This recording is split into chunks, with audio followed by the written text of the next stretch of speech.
Welcome to the Lincoln City Council meeting of July 14th, 2025. Please be advised a copy of the Open Meetings Act is posted at the back of the chambers by the northwest door. Let us all rise for the Pledge of Allegiance, followed by a short moment of silent meditation. Please remain standing if you are able. Allegiance to the flag of the United States of America and to the republic for which it stands, one nation, under God, indivisible, with liberty and justice for all.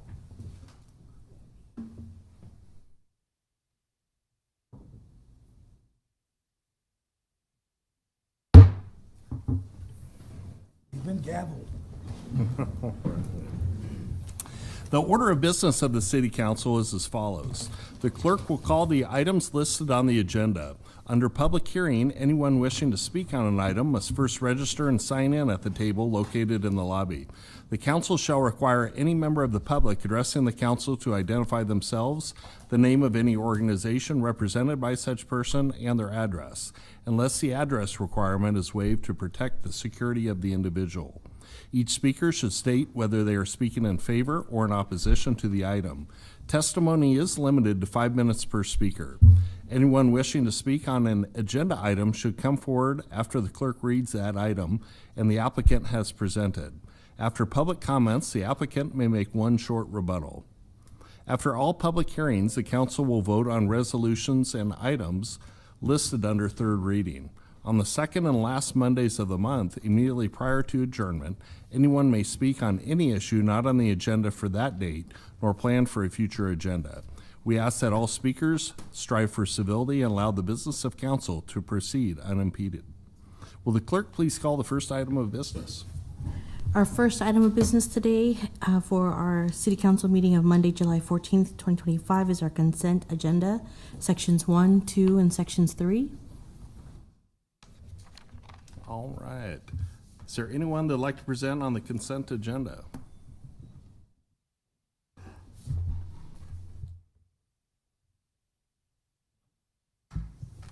Good afternoon, Council Chair, Council members. My name is John Carlson. I work in the Mayor's Office, 555 South 10th Street. It's my pleasure to be before you today to introduce Dan Marvin as the Mayor's nominee for the next Urban Development Director. I think you all have some familiarity with Mr. Marvin, but for the benefit of those here in the studio and for those watching at home, I'd like to just talk a little bit about Dan's background just very briefly.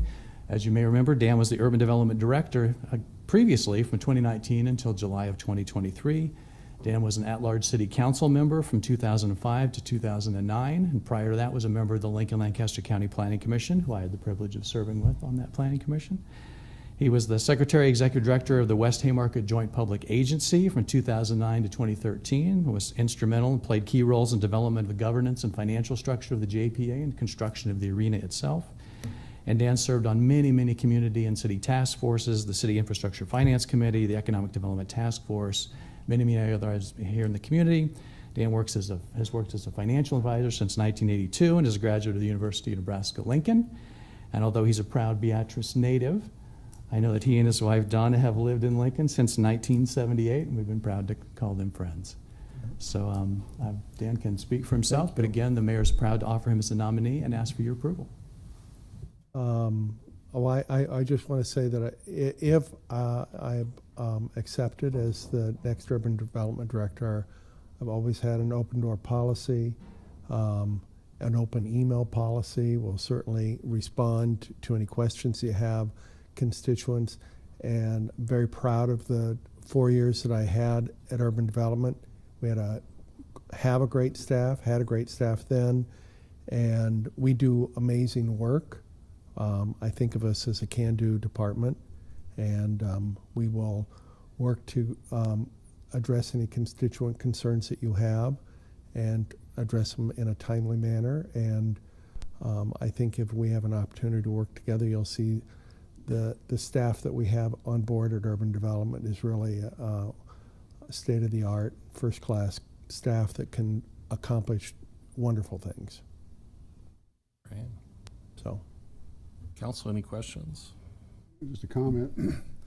Dan, I'm sure this is going to be the shortest job training session that you'll have in your career. So Appreciate you coming back. to the I city. have a short, it's like I was gone for 2 weeks because I have the same email address that I had before and log in and all the other things that you have to do with the city computers.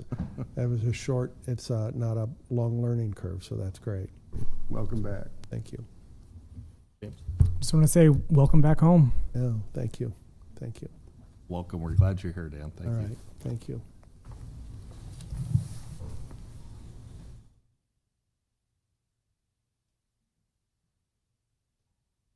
Director Kernan, welcome. Good afternoon, City Council members. Carrie Kernan, Health Director with the Lincoln Lancaster County Health Department, 3131 O Street. I'm here before you in regards to the reappointment of James Michael Bowers as the City Council representative to the Lincoln Lancaster County Health Department. Mr. Bowers has served on the Lincoln Lancaster County Board of Health since June of 2015. The Board of Health has 3-year terms and does not have term limits. By state statute, the Board of Health is required to consist of the following: 1 physician, 1 dentist, 1 member of Lincoln City Council, 1 county commissioner, and public health spirited persons interested in the health of community, which we have 5. Councilman Bowers brings commitment, enthusiasm, and a clear understanding of public health to his role as Board of Health member. These qualities, including Mr. Bowers' regular input, have been especially appreciated in departmental efforts to achieve our national accreditation for public health and to ensure a continuously up-to-date community health improvement plan. In addition, Mr. Bowers' professional expertise in the area of behavioral health contributes to the department's desire to have board member representation from a variety of disciplines related to the work of the department. As Health Director, I strongly support the reappointment of Mr. Bowers to the Lincoln Lancaster County Board of Health. Happy to answer any questions. Any questions, Council? Thank you. Okay, thank you. Anyone else from the public like to comment on anything on the consent agenda? Please come forward now.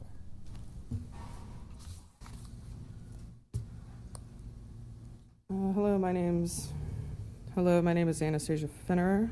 I'm going to waive my address for my personal safety.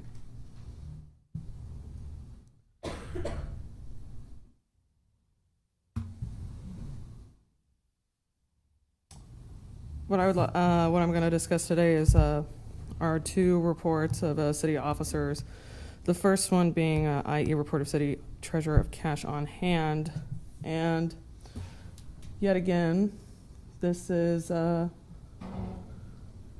just evidence that the city of Lincoln admits to participating in genocide.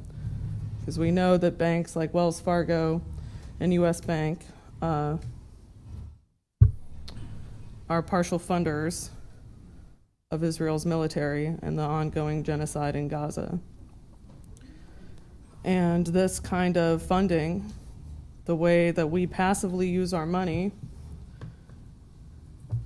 leads to young boys on a bicycle trying desperately to escape an airstrike with bombs that could very well have been made in the city of Lincoln at General Dynamics on Superior or the other location near the Coca-Cola plant. And so with this, I would like to also talk about item 1B and the reappointing of James Michael Bowers to the Lincoln Lancaster County Board of Health, and state that there is an inherent contradiction to this, right? Someone who cares about the health of human beings is someone who has been aware of a genocide that their city is perpetuating. He has been aware that city dollars are used to fund the building of bombs that go and kill children. He is aware that these bombs target water, clean drinking water, which there is none left in Gaza, target hospitals, which with there are no fully functioning hospitals left in Gaza, they are partially working at best, 7 of them for a population of about 2 million. He is aware of this. He participates in this genocide. I have seen him purchase Pepsi products, and I saw him vote yes to continue Lincoln's genocidal coalition with PepsiCo.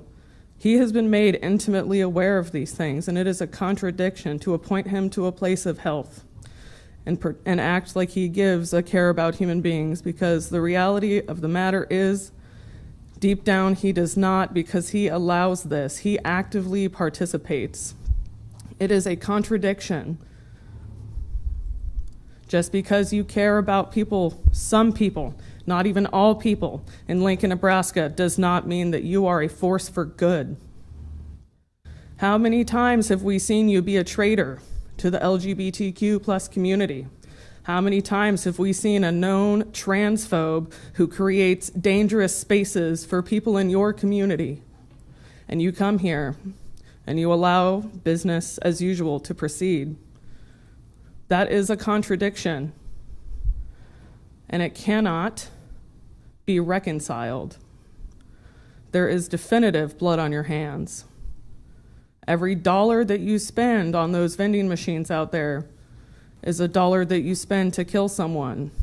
Every time you do not stop any sort of budgetary action that continues to allow us to participate in this genocide is a contradiction. That is not the behavior of someone who cares about health and well-being. It is a contradiction that leaves me deeply skeptical and fearful, because if you are willing to allow someone else to not have clean drinking water, if you are willing to allow Lincoln to continue to make bombs that kill people, that kill family members of Lincolnites, because there are Palestinian people living in Lincoln. What about that behavioral health? Your own behavioral health. Are you behaving in a way that is healthy for the world? Because I would like to say no. There is ecological devastation, cultural devastation that you are without a doubt taking part of. And so I would not support this reappointment because of those massive inherent contradictions that you have refused to reconcile. All right, is there anyone else from the public like to comment on anything on our consent agenda today? Seeing none, clerk, you can move us forward.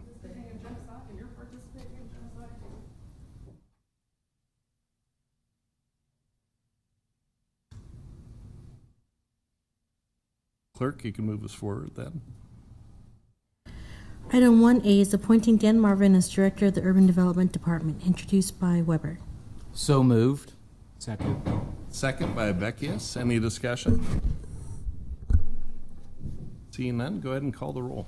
Weber, Yes. Bowers, Yes. Washington, Yes. Duden, Yes. Schob, Yes. Beckius, Yes. Carlson. Yes. Motion carried 7-0. Item 1B is reappointing James Michael Bowers to the Lincoln Lancaster County Board of Health for a term to expire July 23rd, 2028, introduced by Weber. So moved. Second. Second by Washington. Any discussion? Thank you, Chair. Yes, thank you, Chair Carlson. I just wanted to speak in support of the reappointment of Councilman Bowers to the Board of Health. I don't think we could have a better individual appointed to the Board of Health. He is a man with exceptional integrity.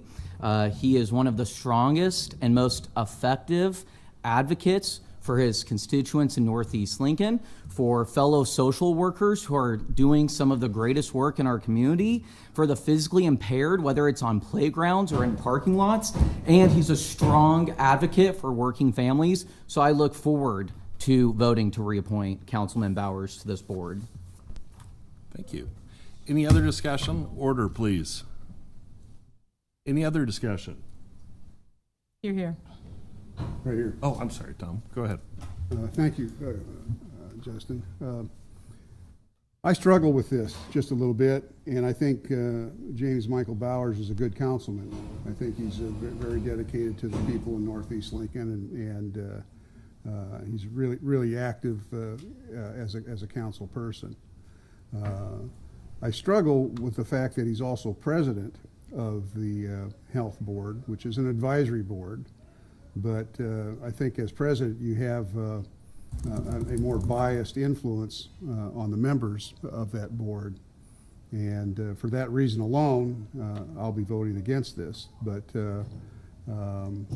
I just think that there's a conflict of interest there, and that the health board and the city council could have different issues, priorities, and I see that as a position of conflict for councilmen. I'm all for council members being on boards, but I don't know if they should be in the leadership position on those boards at the same time as they're a council person. Okay. Councilman Weber. Thank you, Chair Carlson. I have a quick question for Director, if she can come up.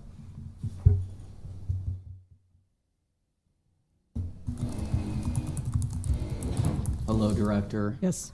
Can you expand? I think Councilman Duden made a compelling point, an interesting point. Can you expand on what the role is of the president of the Board of Health, and who determines that?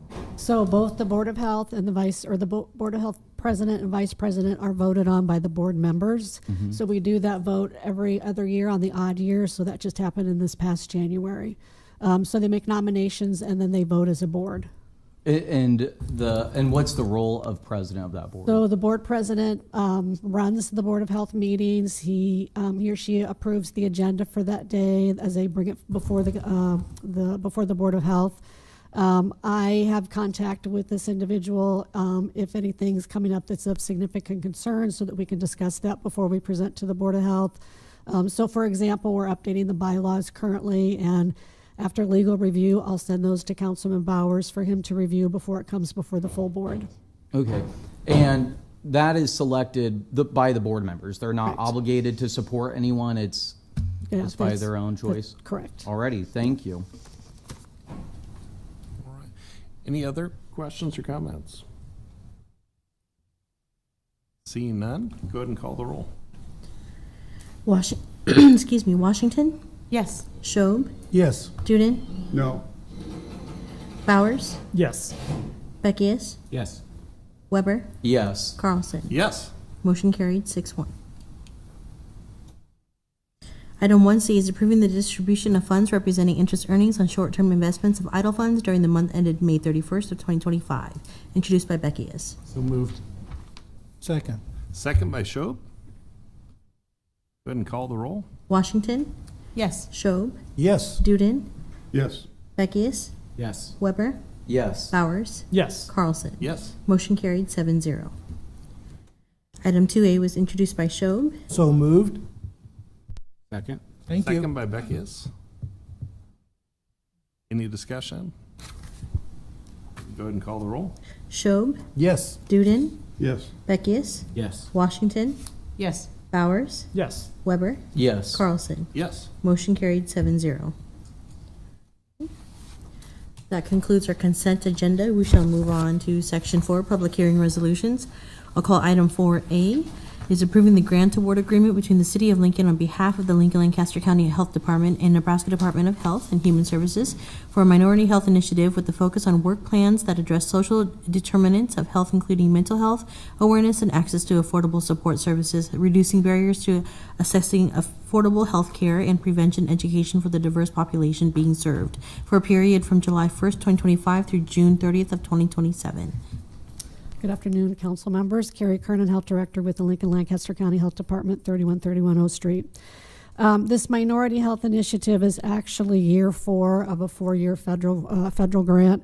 And so it's going to be a continuation of the momentum that has been built over the last 3 years. It will be focused on 2 things, mental health and chronic disease prevention. Because we're working with all 6 cultural centers, the first year and a half was spent really educating their staff and getting them up to speed as far as the skill sets that they needed to work with the individuals that they were working with.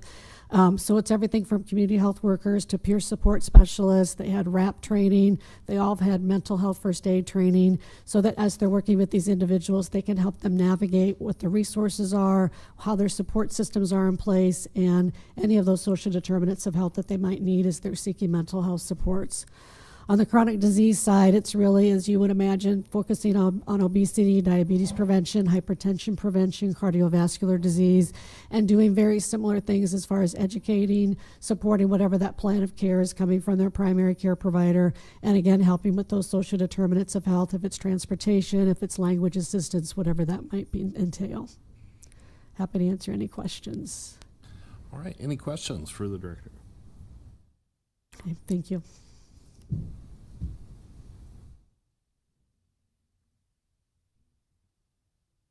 Is there anyone else from the public? Thank you.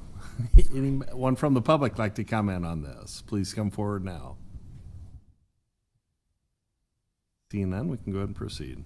I'll call item 4B, approving the grant award agreement between the City of Lincoln on behalf of the Lincoln Lancaster County Health Department and the Nebraska Department of Health and Human Services to serve refugees falling off the 90-day service period from resettlement agencies with priority services for individuals identified as medically fragile, having potential emotional distress or mental health needs, and or unmet determinants of health from October 1st, 2025 through July 31st of 2027. So this contract with the Nebraska Department of Health and Human Services is actually a new grant. We were 2 of 14 awarded in the state of Nebraska. So we were thrilled to be awarded, and it really is meant to support any of those newly arrived refugees once that 90-day period comes when they're working with the refugee resettlement agencies and they're no longer able to assist depending on what those needs are. So this individual that's going to be employed with the health department is going to be working with at least 200. Our goal is 200 individuals over this 2-year period of time. 75% of those will actually have a plan of care. So it could be the 25% might just need 1 or 2 things. They just need a connection to resources and ensuring that those resources are in place and solidified. The rest may be a lot more extensive, especially when we think about chronic disease and mental health concerns that many of these individuals come from their country of origin.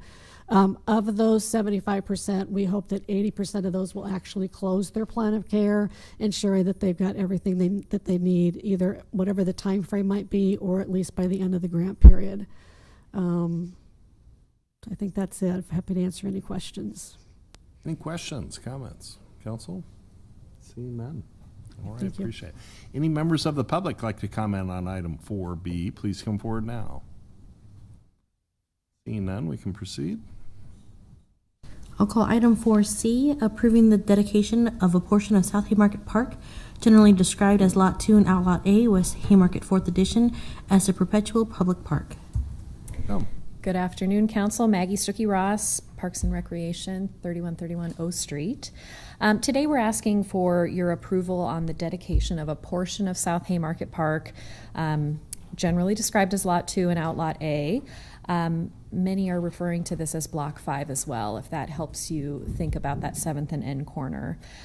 This parcel was originally owned by the JPA and was gifted to the city in the spring of 2024. The original South Haymarket Park parcel was dedicated as a perpetual park by this body in 2019. So as we have acquired this Block 5, we are wanting to have the same dedication on this parcel as we do for the rest of the park and make it uniform throughout. This area of the park will serve as the main entrance with high visibility from Canopy Street and from N Street. It will include a signature entry feature, porch swings, walking paths, and a formal lawn to provide recreation space and support events in the park. This dedication of this parcel as a perpetual public park will ensure its preservation for park purposes both now and into the future. And I'm happy to answer any questions you might have.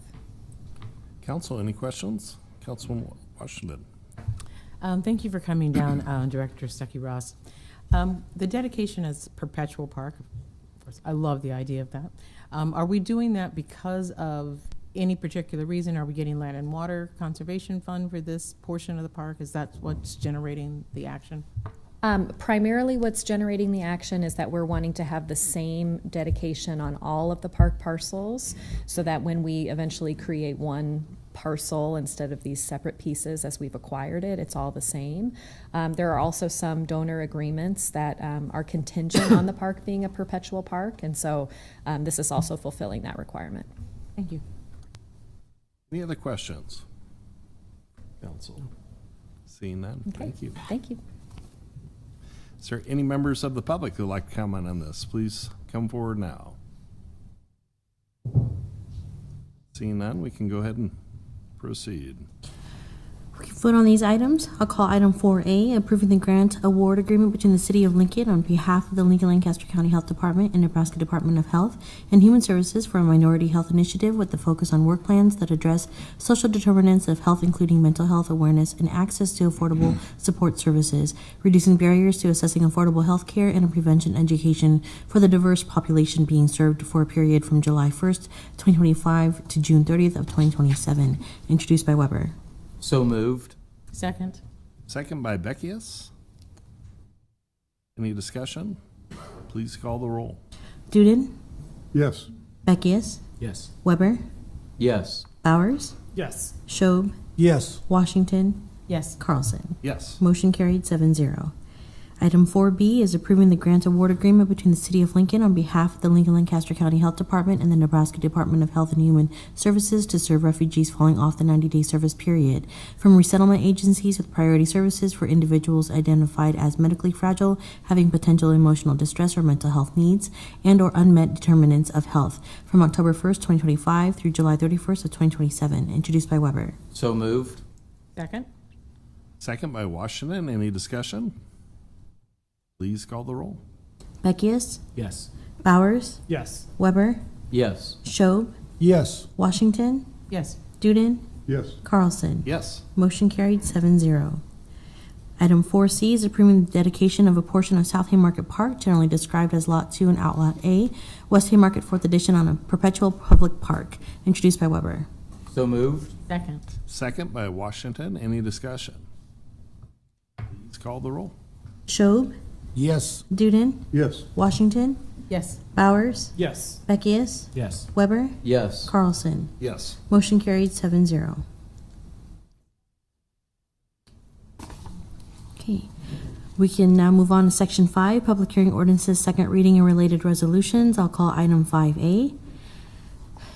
Item 5A is amending Title 7 of the Lincoln Municipal Code relating to ambulance transportation code by amending Sections 7.04, .020, .040, .050, .060, .070, .130, .140, .150, .160, .170, .190, and 200, 7.06.010, .20, .30, .40, .50, .60, and 7.06.110, 7.06.120, 130, and 7.08.010, .020, .040 to update the remove outdated language by amending Chapter 7.04 definitions to add definitions for ambulance service provider, Nebraska DHHS, and transport, by repealing Section 7.04.030, .080, .090, 100, 110, .200, 7.06.070, .080, .090,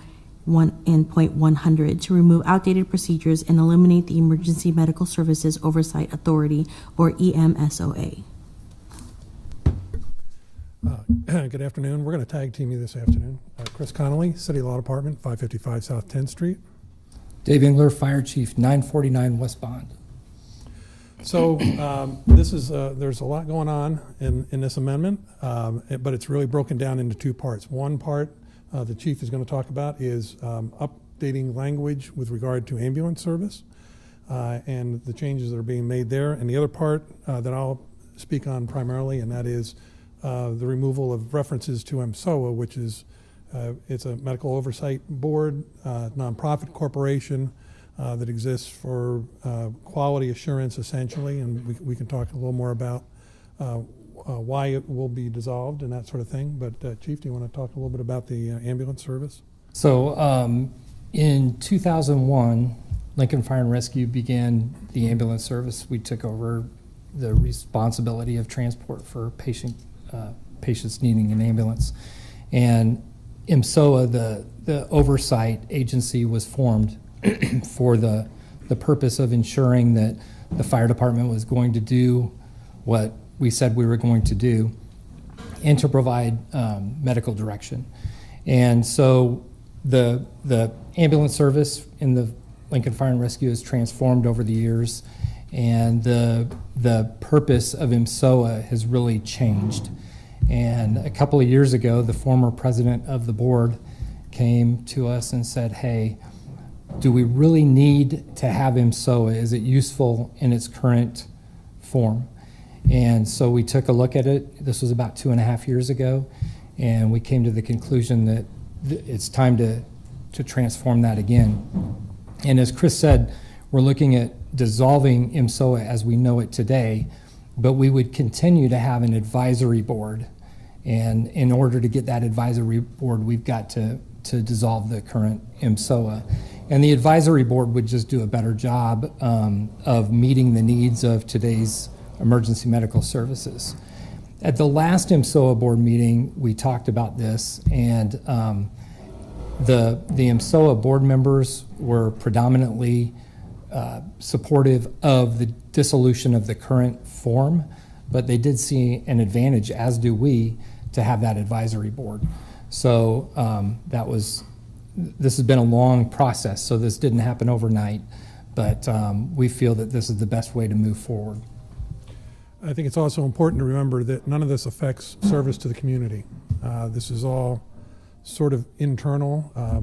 There has been and will continue to be a medical director that will work with the chief and the department on ensuring high quality ambulance service. This is just a matter of reorganizing how those functions are accomplished. And so essentially from here, what would happen if this is approved? We would go back to the board, and there's a statutory process for how to dissolve nonprofit corporations such as IMSOA. And we have to come up with a plan of dissolution like you do with a regular corporation. But we have to function through the Attorney General's office. We have to submit the plan to them. They get 20 days to review it, and if they have questions, they'll come back to us if they're okay with it, or if they don't respond to us within 20 days, then we can proceed with the plan and follow the steps, making sure that all final debts are paid, all monies are accounted for, and that we're given proper notice to the world, essentially, that IMSOA would be dissolved. And so then it would cease functioning at that time, and then we would move on to create this other board. It will not be a corporation, I'm sure, but that board would then take over the advisory capacity that IMSOA has had. But this will work to save the city some money. It'll save money, and the medical direction won't change. So the medical direction will be the same. What we do see is the opportunity to have people on the board that can provide input in those specialized areas of medicine to help with building the protocols and everything that was really kind of the original intent of the board itself. So with that, I think that's really sort of the gist of what these amendments are about. Are there questions? Any questions for staff? Councilman Newton. Dave, isn't Lincoln Fire one of the, is it an accredited organization as well? We're an accredited fire department, yes. And in fact, you're one of the original accredited fire organizations internationally, and you have been since 1997, isn't that correct? That is correct. Yeah. So you're a premier fire department. I believe so, yes. Yeah, very good. Councilwoman Washington. Thank you, Chair. I have a couple of questions.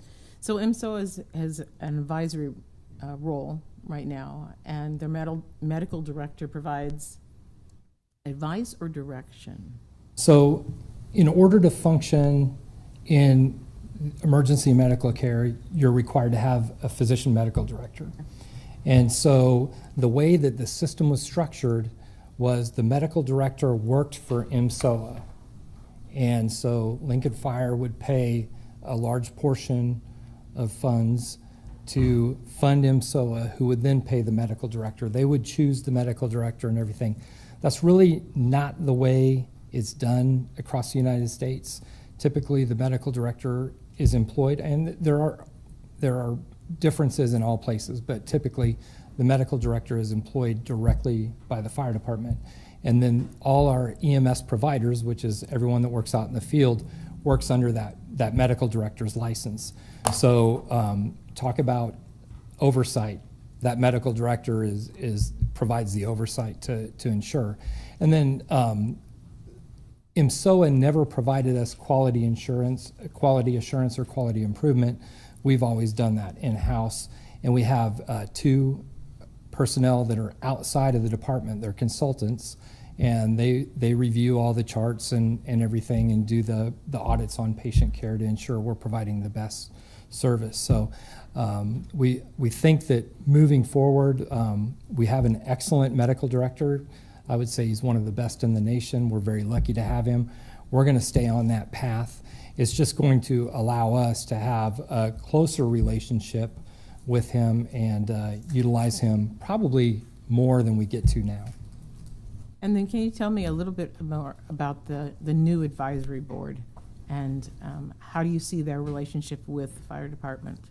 So obviously, what we do is a partnership with a number of different organizations, healthcare organizations. And so we're going to make sure that each of those organizations is represented. And then we would also have some people that may have specialties like in pediatrics or different areas to help construct the protocols and ensure that the system is functioning.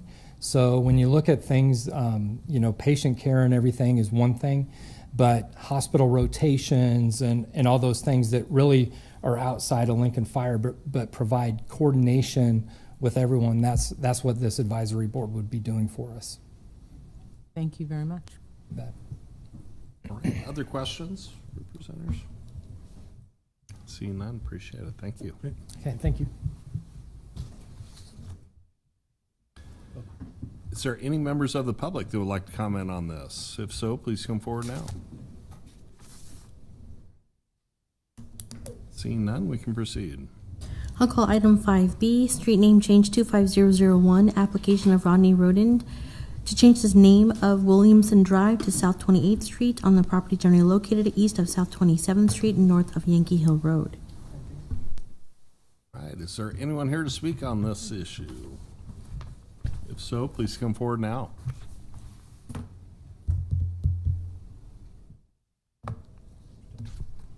Seeing none, we'll go ahead and move forward. Or any members of the public want to comment on this? Seeing none, we can proceed. I'll call item 5C and 5D together. Item 5C and D is amending Lincoln Municipal Code Section 2.02.020, Departments of the City designated to add information services to be recognized as a city department within the city's administration by amending Section 2.02.050, Finance Department, to remove the Data Processing Division from its charge, by amending Chapter 2.02, Governmental Organization, by adding a new section number 2.02.075 entitled Information Services Department, and by amending Title II Officers, Departments, and Personnel to create a new Chapter 2.11 entitled Information Services to establish a Department for Information Services. And item 5D is approving the First Amendment to the interlocal agreement creating a joint city-county information services division within the city's financing department. Good afternoon, Council. I'm Rick Hoppy. I'm with the Mayor's Office, 555 South 10th Street. Thanks for a few minutes to talk a little bit about our hopes for the Information Services Department. We obviously have conversations quite a bit in the administration and with all of you about how to most effectively run the organization. And when we had a resignation by the former IS Division Director, it presented us with one of those opportunities to talk about what do we see in the future for IS. As you know, right now, it is a division in the Finance Department. We are asking you today to make that a standalone department similar to Parks, to LTU, etc. We're asking you to look at 2 pieces of legislation in order to do that, some code changes to Chapter 2 and an interlocal agreement with the county who also uses those services. Now, a couple, 3 reasons why we're doing this, and I'm hoping a couple other people walk in to help me do this. First off, in the Finance Department, IS has always been a bit of an awkward fit. When we hire a finance director, we typically look for expertise in budgeting, revenues, bonding, in short, financial management. We're not necessarily looking for someone that can cross all the T's and dot all the I's in relationship to technology. So it's always been a little bit of an awkward fit to have someone we hired to manage our finances working on the technology of the organization. The second reason I give to you is the importance of IS to the functioning of this organization. The vision and agenda of this administration and this council is largely dependent on how well information services does their job. We have software programs all across this government and the county government that fulfill vital functions that allow us to fulfill the agenda that we've promised our constituents. And IS's role in that has only grown in the years since it's been a division in finance. We think that it will have better coordination with that vision and agenda as a standalone department. It also allows for more input from elected leadership towards that vision and agenda. In creating this department, you, the city council, and the county board will be able to approve or deny the mayor's choice as the director of that department. Further, in the event where we would have to remove someone because we felt like the direction hadn't been good, you also would have to give your assent to that as well as with the county board. So we feel very good about having more elected leadership in the decision-making loop in terms of a critical department moving forward. And finally, the last piece I would talk to you about, and forgive me for doing it this way, is a handout that I'm providing to you. We still use this? Yeah. All right, someone's gonna have to tell me how to do it though. Let's see if it's gonna turn out. I believe in you. Oh, you dare to believe, right? Okay. It is, man. I wanted to give you an indication of the size and scope of what we're talking about and its comparison to other departments, so you can have some idea. I've got some more if we're short. Some idea of what we're talking about and why. I took some information from the 2025-2026 budget book, the upcoming budget that we're about to work on, and looked at the number of FTEs, full-time equivalents, as well as the budgets of those departments. In the top portion in blue, you can see those departments listed by their budgets that they manage. And IS's budget is $14.7 million, which is actually bigger than 7 of existing departments. You'll see there that I took finance without IS if they were to be divided. But that gives you an indication that this is a large department that does manage millions of dollars that are critical to the functioning of our organization. The purple section deals with the number of FTEs managed by the organization. As you can see there, that IS has 43 employees, which is darn near half of the finance department, and they are larger than 6 of the departments that we have right now. And just wanted to make that point that we're not spinning off a very small division into its own department. This is a very big operation with lots of vital decisions to make. They take care of millions of taxpayer dollars and manage quite a few important employees to our organization. With that, I'd take any questions. Any questions? Seeing none? Thank you. Appreciate it. Thank you. Are there any members of the public that like to comment on this? Please come forward. Items 5C and D, or I'm sorry, directors? More presentation, sorry.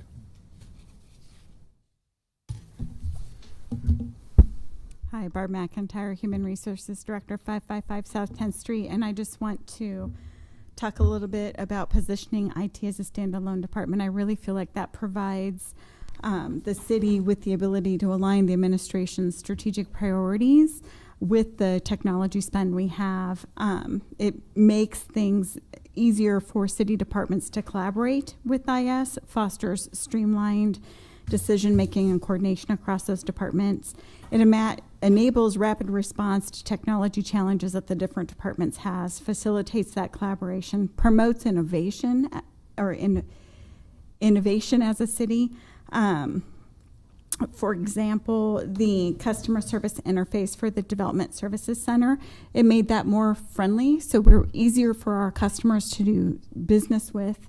And I think that's really important as we look at everything we do and how we further enhance the technology and bring that into our community when they come to work with us. So.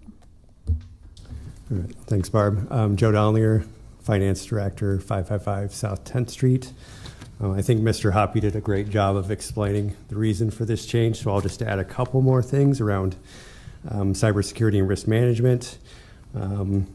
So establishing the IS as a standalone department, it does better position us to enhance our cybersecurity posture and risk management. The new structure really allows us to exercise more authority to mitigate cyber threats, protect sensitive data, and meet our regulatory requirements.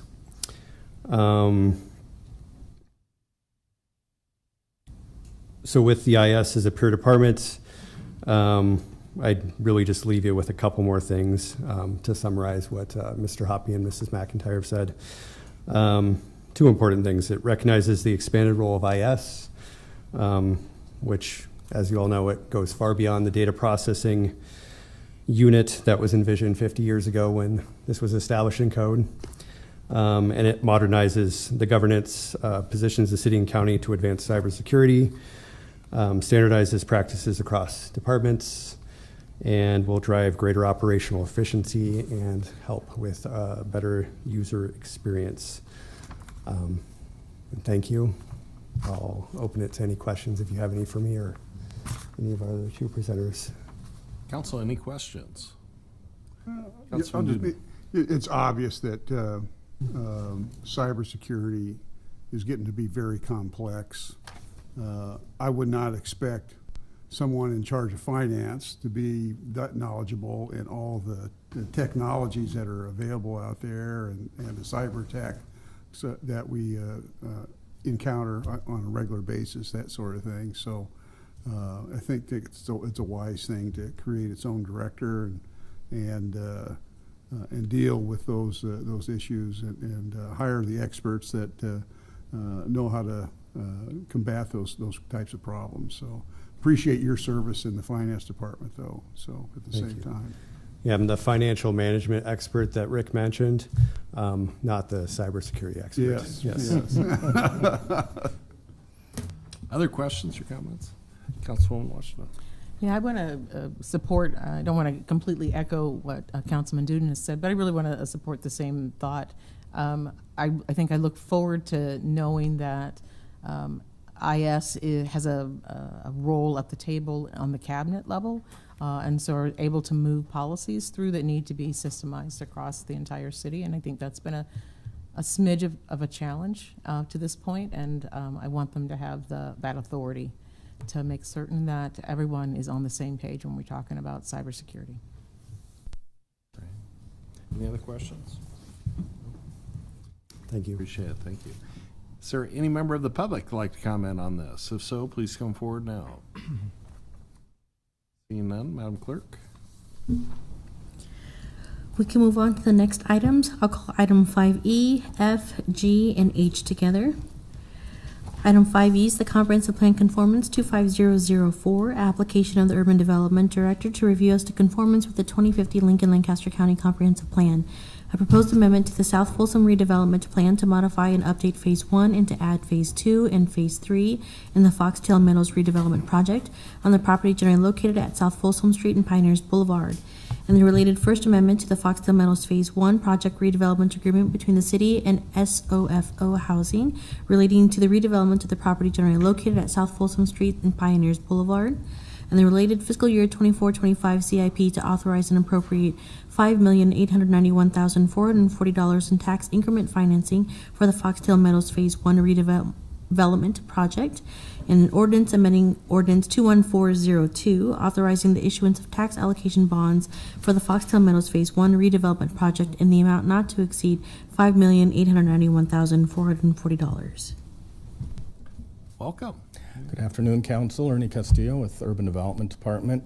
As Sony mentioned, the four items we're looking at, 5E through 5H, are associated requests as we continue working to increase the affordable housing stock for Lincoln, and in this case with the Hoppy Development Team. The first item is a plan amendment to the South Folsom Redevelopment Plan, and we are asking for conformance with the comprehensive plan for that amendment. At the June 11th Planning Commission meeting, the amendment was approved on the consent agenda. The South Redevelopment Plan itself, South Folsom Plan, was originally approved on August 8th, 2022, and includes the Fox Meadows redevelopment project located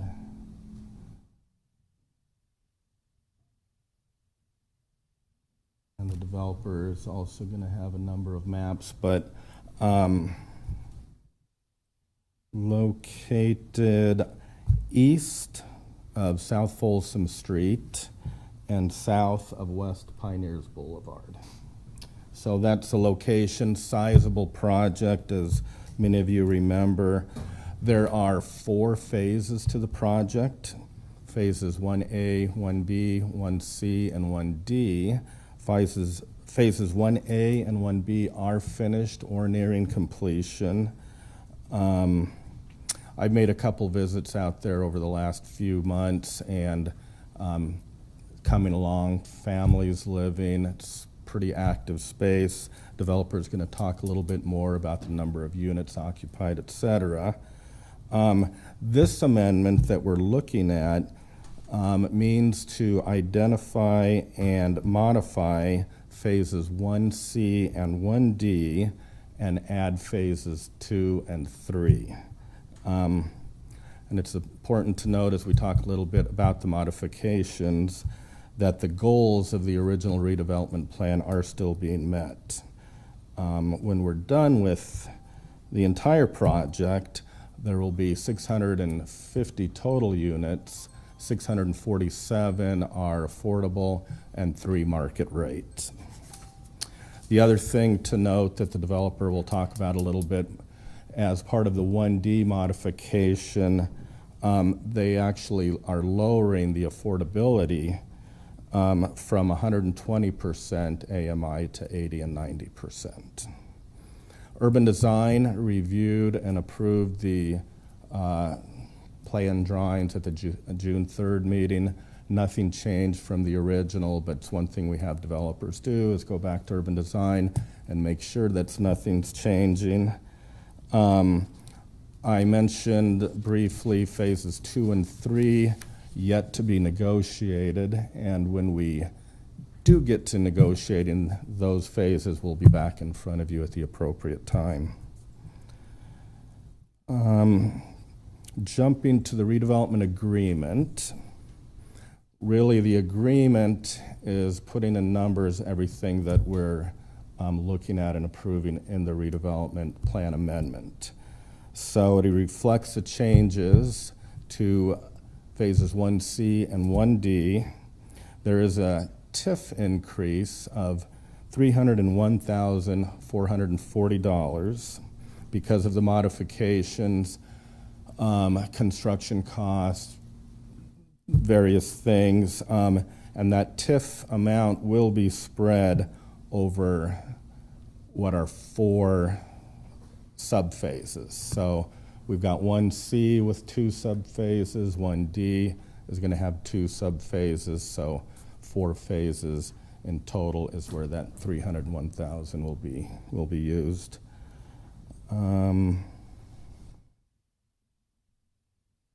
I think that's all I have.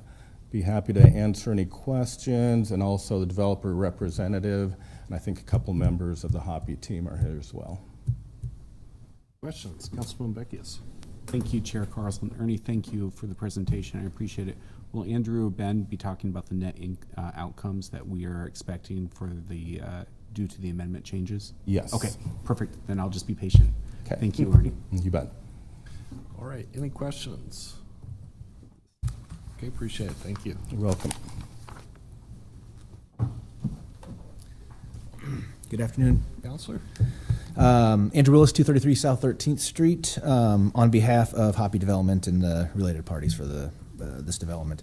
As Ernie mentioned, this is the Foxtail Meadows redevelopment project is multi-phase mixed-use project, pretty large scale. The redevelopment plan was originally approved in 2022. The phase 1 redevelopment agreement was approved in January of 2023 with the subphases A, B, C, and D. We're trying to make it as complicated as possible by doing phases and subphases, and I got a couple charts that I think will help. But ultimately, I'll tell you that the kind of spoiler alert, the end of this result is more affordable housing. And that's really what the end goal of all this is. And so a little bit of it is shifting based on different financing. The 1D that was originally 53 units makes more sense to do 42 and then put some of those units into our phase 2. So there's a lot of shifting, but again, I'll kind of show you maybe the best place to start is here. And again, I would note as we talk first about the redevelopment plan amendment, the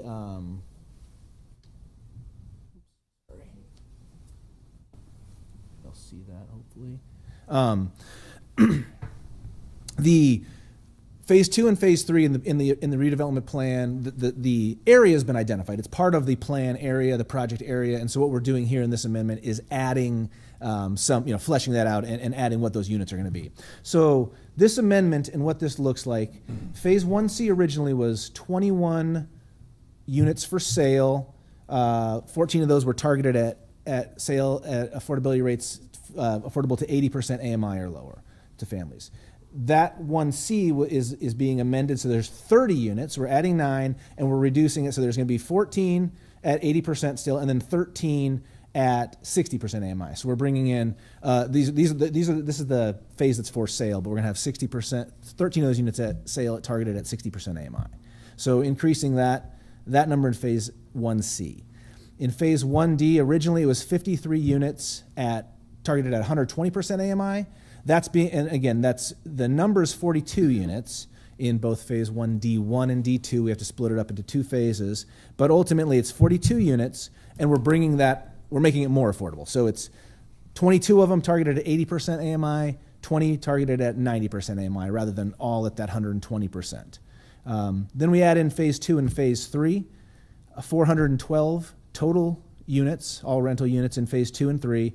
132 targeted at 60% AMI, 141 targeted at 80% AMI, and then 139 at 90. So really the idea overall, and I can put that back up, but if you look, here's kind of the overall goals. The overall goals is 50% of the units at 60% AMI, and I guess I would note just for clarification that 60% AMI category is rental. Usually that's like in the TIF policy, 80% sales and 60% rental is the same. So I just included all the 1Cs in there just to clarify that. But ultimately we have 50% of the units at 60% AMI, and then 50% total between 80 and 90% AMI, 25 and 25 each. So all that is to say we end up with 650 total units, half of them affordable at 60% AMI, and then the other half affordable at 80 or 90%. So big picture, we've reduced the AMI on some of those units and just brought in a lot more. That's the big picture in the redevelopment plan. The redevelopment agreement is only for phase 1, so that was already approved. And again, phase 1, 1A and 1B have been completed. There's 165 units fully leased out at this point in 1A, 1B. So we're really talking about the amendments to 1C and 1D, as I mentioned really here, those two. We have about a $300,000 increase in TIF, and that's, again, changing in units. That's really the only piece of math. There's obviously a lot of construction costs. There's endless costs. We're not... Our TIF numbers are not hitting our TIF uses, but it's really the only thing that's changed is the number of units. And hopefully this one kind of shows, again, originally there was $5,590,000 of TIF approved. This increases it by $301,000, and again, really it's the increase in phase 1C based on the number of units, and then what was approved in 1D. It decreases a little bit, and it's spread between 1D and 1D1 and 1D2.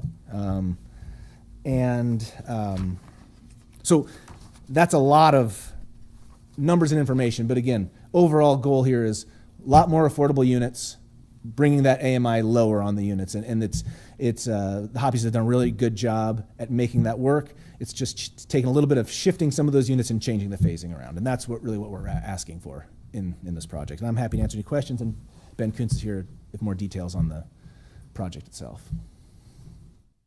Questions? council. What's kind of in the middle of that project? There's a church there in the middle. Here's kind of the Right. the map looks like. So that's just a church, right? Yeah. West Sanctuary Drive, that would make sense. Yep. Yeah. hmm So this is really, this is, and there is in the phase 3. I guess I should have noted there is a amount of commercial in there as well. So that's mixed use up above here. All those residential units, and then some commercial will be in that phase as well.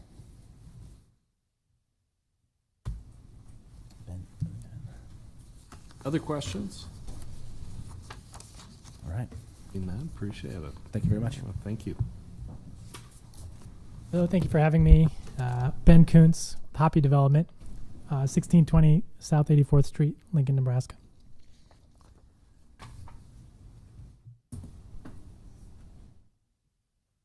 Pass these out.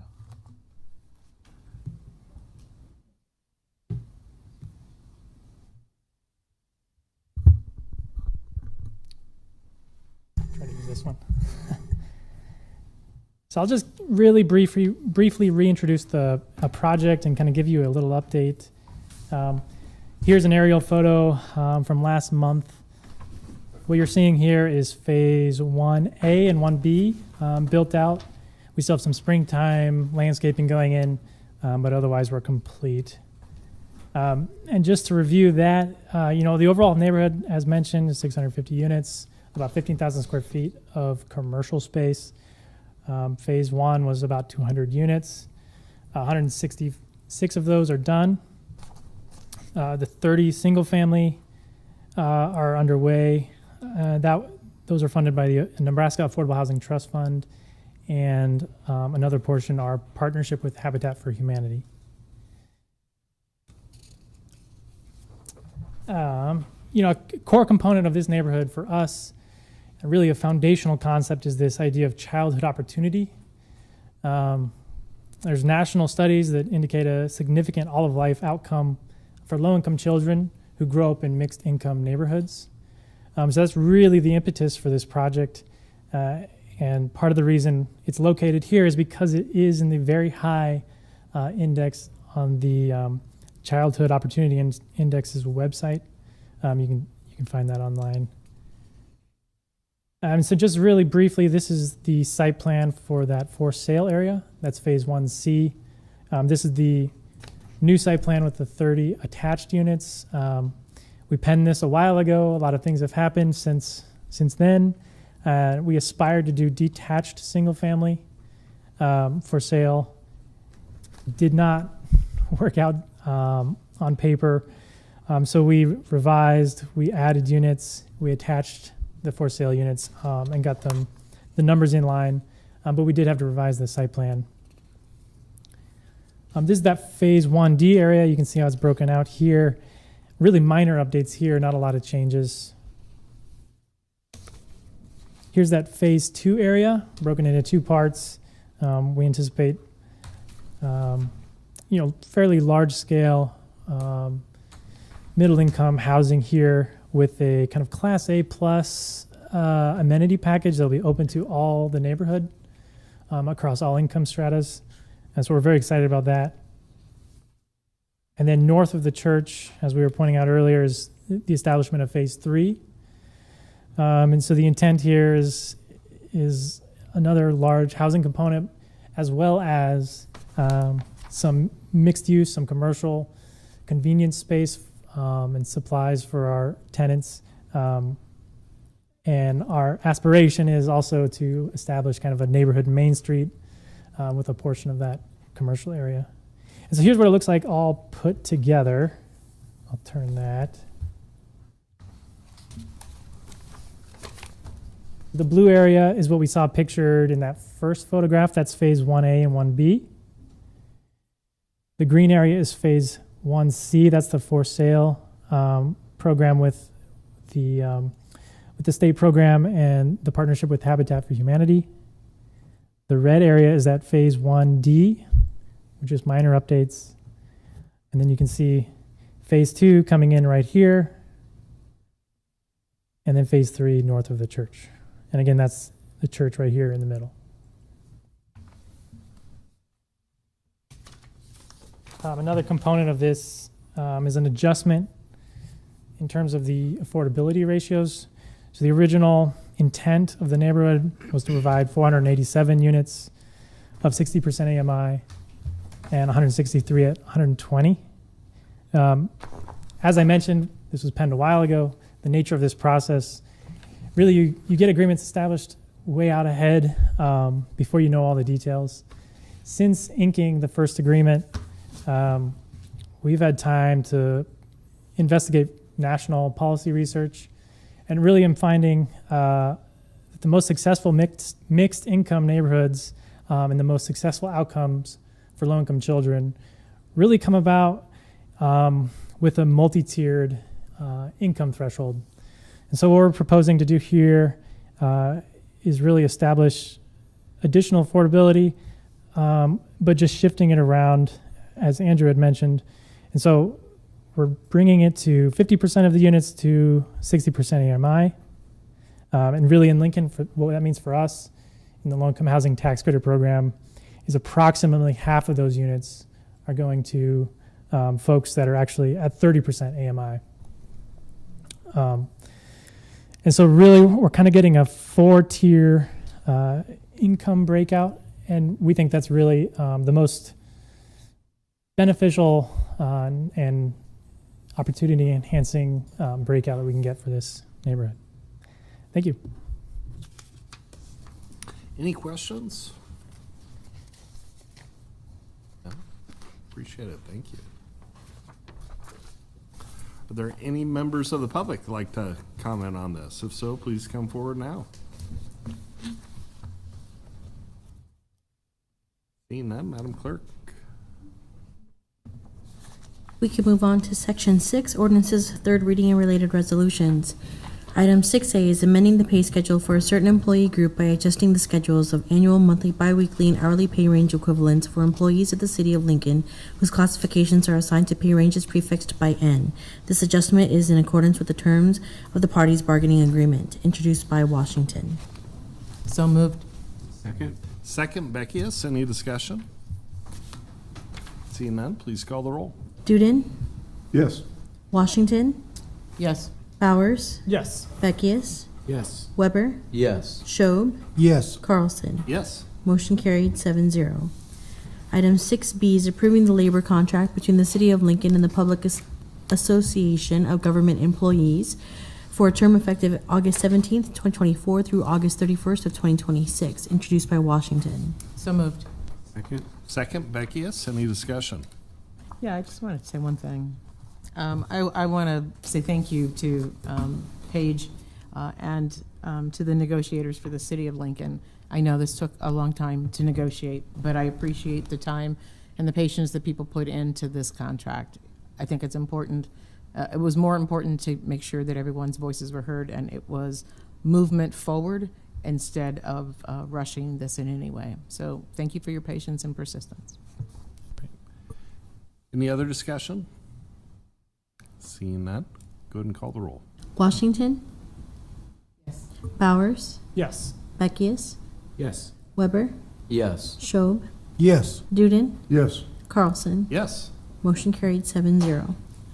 Item 6C is amending Lincoln Municipal Code Section 24.12.222, Section 422.2, amended separate facilities to provide an exception for separate facilities where rooms have fixtures designed for use by both sexes and water closets are installed in privacy compartments, introduced by Washington. So moved. Second. Second by Beckius. Any discussion? Seeing none, please call the roll. Yes. Bowers, Beckius, Yes. Weber, Yes. Schob, Yes. Duden, Yes. Washington, Yes. Carlson. Yes. Motion carried 7-0. Item 6D is change of zone 25011, application of Joe Renteria Jr. to change the zoning designation from O2 district to O3 district on property generally located at 2221 and 2231 South 39th Street, introduced by Washington. So moved. Second. Second by Beckius. Any discussion?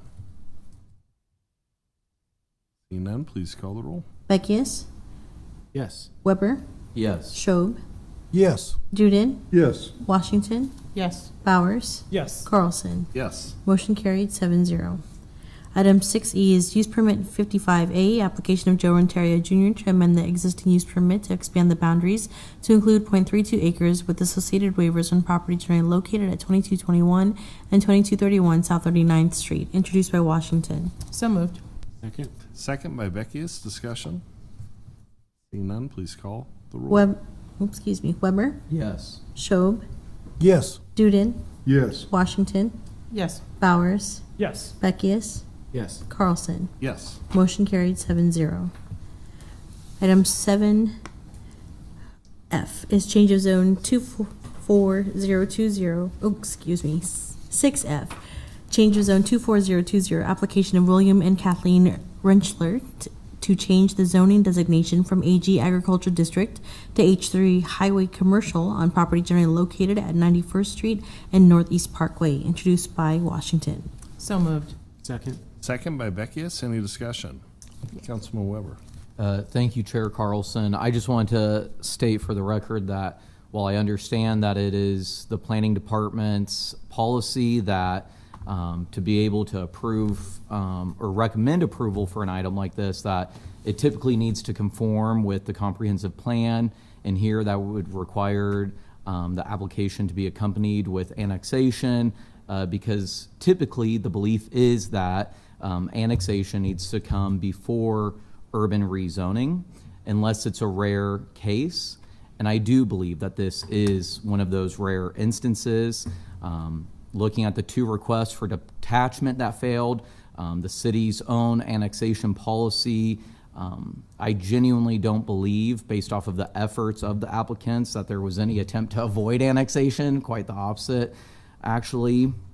And because of that, I think it was well stated in the Planning Commission. I believe it was Commissioner Ebert said that it seemed as if this property was being held hostage given the use. I think it was Commissioner Cruz said that, or characterized it as an island surrounded by commercial property. I believe that it is appropriate in this instance to approve the applicant's application, and so I will be voting in support of this. Thank you. Councilwoman Washington. Thank you, Council Chair. For many of the same, at least, topics that Councilman Weber spoke on, I will be voting against this change of zone. I know a couple of years ago, I voted differently for a parcel in the Cheney SID, but this application, the property is not up for sale. The property is potentially going to be sold at some point. And I think at that point, the next owner could apply for a change of zone, and perhaps even the community itself could ask to be annexed. But this is all but an annexation, and it feels as if annexation is done in a different way. We try to do annexation when either we have someone who is voluntarily asked to be annexed. I realize they would like very much to be annexed, but they sit in an SID that is not ready for annexation, and nor would the city pick them up as to be annexed until they are ready. And because of multiple utilities and drainage districts, and whether or not we could provide water or sewer or those utilities, I am going to stand with, at this point, the residents of the SID who have asked that they be annexed carefully as a group instead of almost annexed one parcel at a time. Though I do understand the applicant's desire to have their property rezoned and more valued for a future sale they may make. Other discussion? Tom? I'll just make a quick comment too. I actually support this application. I drove through the city of Cheney, and this property does kind of set itself apart from the rest of the community, being on that corner of 91st and Nebraska Parkway. It has an access point off of 91st Street, and it looks to me like it could be a good site for commercial use. There are also some other properties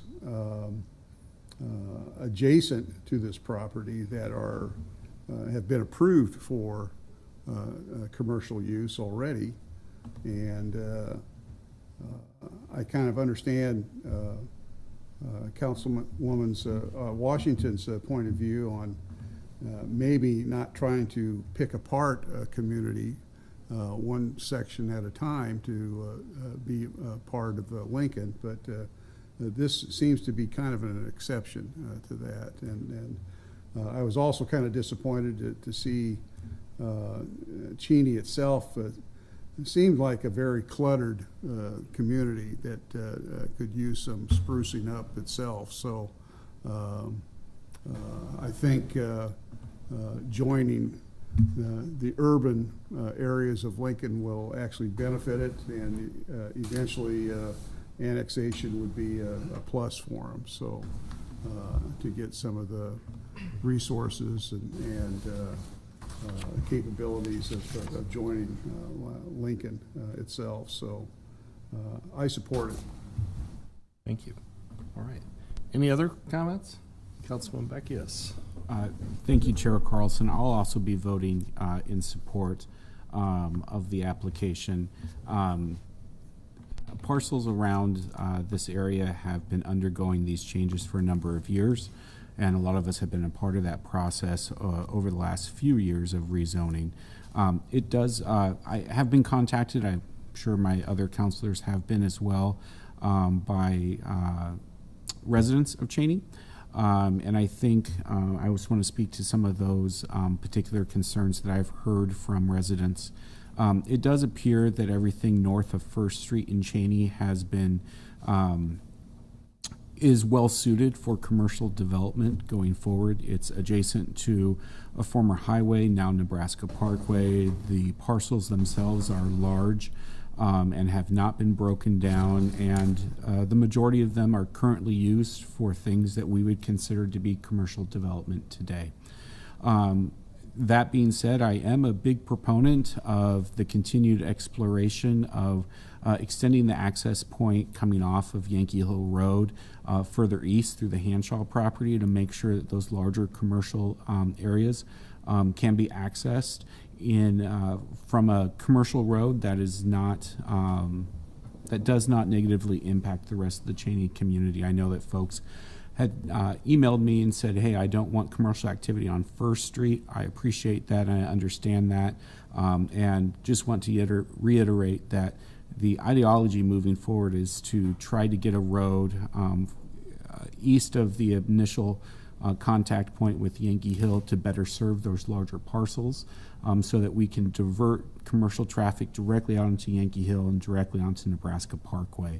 But I think that these larger parcels abutting a former highway are actually and already have commercial uses on them, are particularly well suited for commercial development going forward. And so, as Councilman Weber said and Commissioner Ebert said, it seems as though this applicant's being held hostage to a certain degree, and I think probably it's time to move forward, because I think that all but for the ability to annex, we would be seeing commercial development on these parcels anyway. So thank you for the opportunity to speak, Chair Carlson. Appreciate it. Any other discussion? Seeing none, we'll go ahead and proceed. Please call the roll. Schob, No. Duden, Yes. Washington, No. Yes. Bowers, Beckius, Yes. Weber, Yes. Carlson. Yes. Motion carried 5-2. Item 6G is text amendment 25006, application of Eolian, excuse me if I pronounce that incorrectly, LP, to amend Lincoln Municipal Code Section 27.02.030B to add a definition for battery energy storage system, to amend Section 27.06.090 Utilities Use Group to add battery energy storage system as a permitted special use in the AG zoning district and a permitted conditional use in the H3, H4, I1, I2, and I3 zoning districts to amend section 27.62.060 utilities use group to add the permitted conditional uses allowed in the H3, H4, I1, I2, and I3 zoning districts, and to amend chapter 27.63 special permits to add a new section numbered 27.63.840 entitled Battery Energy Storage System to add uses allowed by special permit in the AG zoning district, introduced by Washington. So moved. Second. Second by Beckius. Any discussion? Councilman Duden. I would sure hope that this body would consider how dangerous battery storage units are before we vote on something like this, because you can ask the fire department, Dave Engler, if you want to, but you know how they put a fire out that when one of these storage units starts on fire? They don't. They have to let it burn, and it lets off extremely toxic gases while it is burning at the same time. So I really felt like we're jumping into this a little bit too quick, and we should consider more public safety factors before allowing something like this to even take place in Lincoln. So, and I would hope that you guys would consider that at the same time, because I just don't think we've got all the information available to us on. They showed us pictures, real nice pictures of these units in the middle of nowhere in Texas, and now we're going to be allowing them in the city limits of Lincoln. I think this is ridiculous. They talked about it has to be close to the power stations, and but they didn't talk at all about the risks and the safety factors and the environmental factors involving battery storage units. And so I just I'm urging everybody to vote no on this, and hoping that you do that in good conscience when you consider the public safety factors that are involved in this. All right. Other discussion? Councilman Beckius. Thank you, Chair Carlson. I will be voting in support of the battery energy storage system text amendment. I think, especially coming off of a few weeks ago talking about rising electrical costs across the United States, including with the Lincoln electric system, I think municipalities, communities need to continue to be forward-looking when it comes to what does it look like to supply power to folks when something does happen with our grid and power's not there. What does it look like for municipalities to look at regulation of larger scale items? I would rather be larger scale energy storage units. I would rather be proactive on that approach. I would imagine that we will continue to see, for example, even continued single-user residential battery storage come into play more and more, not only due to the use of solar panels, but also just as an energy backup if people are continuing to feel as if their primary energy provider is not reliable enough for them. There are, of course, as Councilman Duden stated, inherent dangers and risks with battery storage. I would prefer to be on the front end of regulating those and making sure that our community is being responsible with that regulation. I'm always open to changes, always here to listen to additional regulation that may be needed as this comes along. But I think that ultimately this is a move in the right direction for our community. So I'll vote to support it. Thank you. Any other discussion? Councilwoman Washington. Thank you, Council Chair Carlson. Thank you, Councilman Duden, for pointing out that there have been some serious fires around battery storage in other communities. And if we were actually here to permit a battery storage proposal specifically, I would be looking at all of those safety things. I know that the folks from Elian came and spoke to us and told us that they use iron instead of steel, and that they're less likely to catch fire. I also spent some time this weekend watching videos of battery storage units on fire, and I understand your concerns. I think when we get to that point, I will be asking a lot of questions about environmental safety and setbacks and things like that. I know when I had a chance to speak with them individually, I did talk with them a little bit about setbacks, about height requirements, and about all the safety protocol.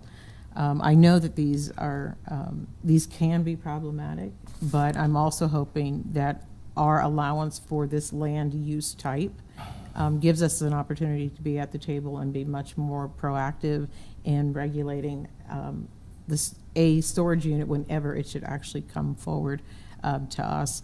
What I appreciate in the text amendment we have before us is that planning did work with building and safety and fire to craft another text. So this is not the original text. This is a text that had a number of other folks involved in it who deal with public health and safety. And the text amendment does require a decommissioning and emergency response plan, which before any of these units are actually permitted. So I'm going to be voting in favor of this and be watching very, very closely in the future for making certain that we have the safest battery storage that we can find. But this is going to move us forward on our climate plan, and I'm in favor of that. Justin? Councilman Duden. Well, I'm just going to give a quick reaction to what Sandra just brought forward, is the fact that I asked Chief Engler if he knew anything about this battery storage ordinance proposal, zoning proposal, and he knew nothing about it, absolutely nothing about it. So I don't know how you can say that the fire department was consulted on it, because if the chief of the department has no knowledge of it, I just find that to be a little conflicting with what you said. I'm reading the report where they said that planning, building and safety, health, and Lincoln Fire and Rescue worked on an alternative version of the text. And that alternative text amendment was shared with the applicant, and they agreed that it would be sufficient. I can't tell you how there's some communication crosswires on this, but I've always been able to trust the reports, the summary reports that we've gotten from planning. Other discussion? Seeing none, we'll go ahead and move forward. Bowers? Yes. Duden? No. Washington? Yes. Beckius? Yes. Weber? Yes. Schob? Yes. Carlson? Yes. Motion carried 6-1. Item 6H is text amendment 25008, requested the planning department to amend Lincoln Municipal Code section 26.35.020, expiration of applications to authorize the planning director to issue a one-time 6-month extension for a final plat under certain conditions. Introduced by Washington. So moved. Second? Second by Beckius. Discussion? Seeing none, go ahead and call the roll. Washington? Yes. Bowers? Yes. Beckius? Yes. Weber? Yes. Schob? Yes. Duden? Yes. Carlson? Yes. Motion carried 7-0. Item 6I is amending Lincoln Municipal Code Section 4.50.010 Multicultural Advisory Committee and Section 4.70.010 Commission on Women and Gender to allow for youth members in the community to participate and serve thereon. Introduced by Washington. So moved. Second. Second by Weber. Any discussion?